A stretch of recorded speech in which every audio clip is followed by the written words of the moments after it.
You ever be ordering pizza, whether that's alone or with friends and family? Not with a girlfriend, we don't have those. Well, the other day I was curing boredom with ChatGPT and I saw that the price for 2 smalls was somewhat close to the price of 1 large. Then I thought to myself, what's stopping me from making me feel like I have a girlfriend to order a small pizza for? I mean, to see if I can finish 2 small pizzas in the same time as 1 large pizza. When I'm really hungry, it usually takes me 30 minutes to finish a large pizza, not like I'm timing myself. So I ordered 2 small pizzas that night, and not just because I wanted the delivery driver to think I had a girl over. But what happened next was not expected. I finished the 2 small pizzas in, drumroll please,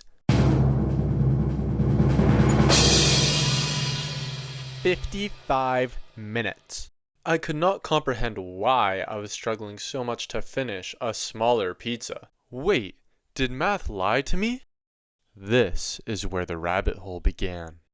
According to Euclidean geometry, the area of a 2-dimensional circle is pi r squared. Ah yes, pi r squared, the timeless 2D formula we use to navigate our 3D world. Well, you'll be pleased to hear we don't need to dive into the depths of non-Euclidean geometry, because it wasn't the curvature of a 3D circle and the transformation of our beloved pi r squared formula into 4 pi r squared that caused my slow eating. So lo and behold, here are the 2 big reasons 2 small pizzas are bigger than a large pizza.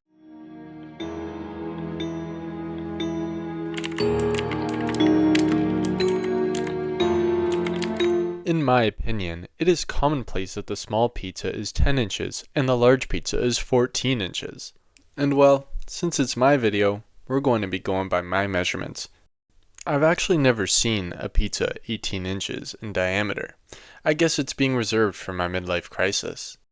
Enough loafing around. When comparing pizza size, people say area this, area that. Well, aren't you wrong?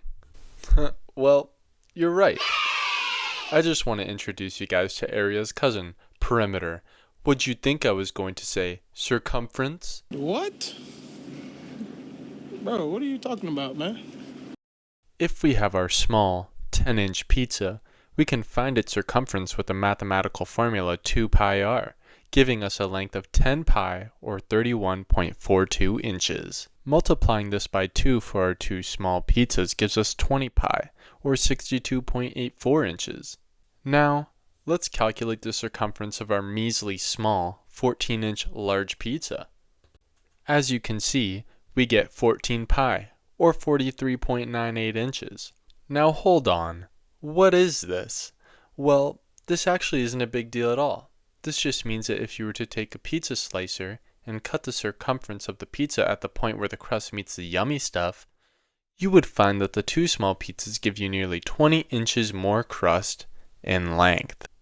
If you really wanted to show off, you could calculate the crust's exact length. You need to measure the crust's width, which is the distance from the edge of the pizza to where the toppings begin, and subtract that from the radius of the pizza. That's the wrong number! You'd then use the 2 pi r formula with the adjusted radius to find the length of the crust itself. But that's just the length of our crust. What about the area of it? Well, this is where the large pizza loses favorability. If you were to derive a mathematical equation to measure a crust area versus a total area, you would need to find the total area of the pizza using pi r squared, and then subtract our topping area using pi times r minus the crust width to the power of 2. So I behold our equation for our crust area, pi r squared minus pi times r minus the crust width to the power of 2. Holy Jesus. What is that? What the fuck is that? What is that? Now, all I had to do was order some pizzas. I measured 0.85 inches as the average width of the crust for the 2 small pizzas. Then I was blown away to get a 1.3 inch crust on my large pizza. What were these pizza chefs on? Mushroom pizza? This means that my small pizza's crust had an area of 24.43 squared inches, accumulating to approximately 48.86 squared inches. This means of the 2 small pizzas' total area of 50 pi, or 157.08 squared inches, the crust counted for about 31.1%, while the large pizza had an area of 49 pi, or 153.94 squared inches, actually being less than the 2 small pizzas in area. What? But I'm not done there. The large pizza's 1.3-inch crust accounted for 51.87 squared inches of the 153.94 squared inches. Therefore, the large pizza is a less total area pizza with 33% crust. To put this into simple terms, the large pizza is 2% smaller than the two small pizzas, and in relative terms, has 2% more crust. That's 4% more frustration. When a good thing goes bad, it's not the end of the world, it's just the end of a world. But really, that's not more pizza, but it's definitely more crust. No crust? No crust. Remember, our large pepperoni pizza costs $9.99, which is 6.5 cents per square inch. Also, remember that ChatGPT said our large pepperoni pizza was more cost effective than our small pepperoni pizza. Well, ChatGPT was right, but only by a cent or so. Who cares anyway? This is the year of the finance bros.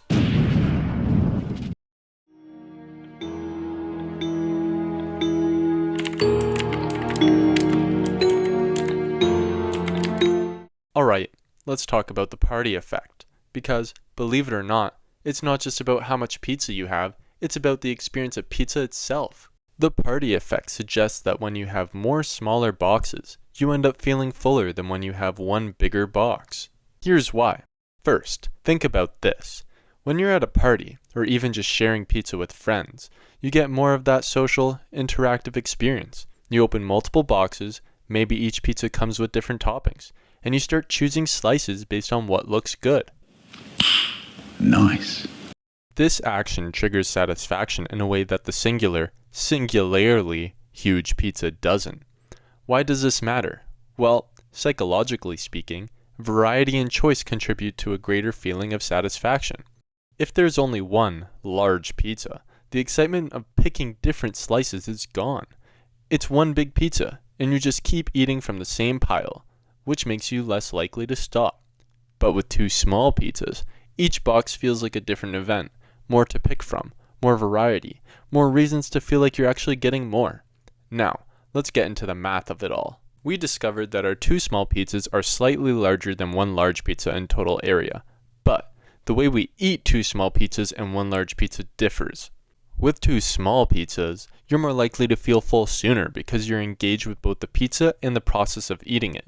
It's not just about the size of the pizza, it's about how many times you interact with it, how many moments of enjoyment and satisfaction you get from the experience.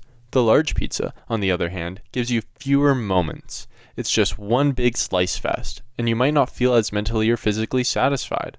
The moment you've finished that one large pizza, your mind knows there's nothing left to explore, and in turn, you might feel hungrier.